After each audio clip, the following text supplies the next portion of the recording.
Hey Clear Job Seekers, I'm Ashley with ClearedJobs.Net. And guess what?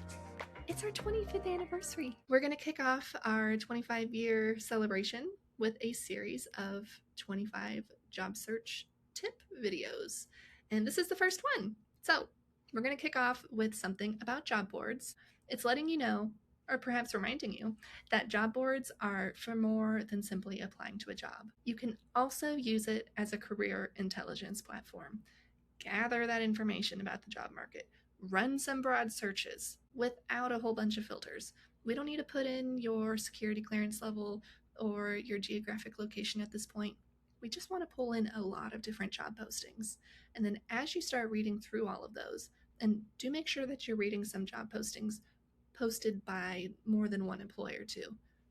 See how all these different employers are talking about the same type of job. And as you do that, you're going to start spotting some trends in the way that cleared employers talk about this type of role, in the hard requirements. What are those things that everyone applying must absolutely have?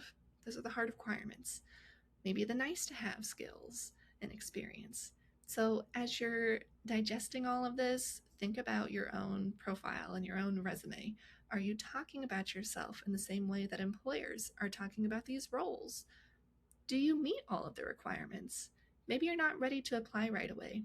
Maybe you're still in the military or preparing for a future job search. But now is the time, if you see that you're missing some skills that you are repeatedly seeing over and over, now you have an opportunity to upskill, pursue a certification, or do something professional development wise to bolster yourself as a candidate. So use a job board for career intelligence. You don't just have to merely apply.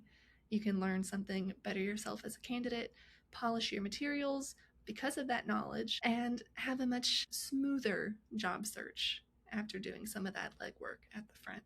So stay tuned, make sure you're following us, and me and the whole team, we're really excited to share some more tips with you.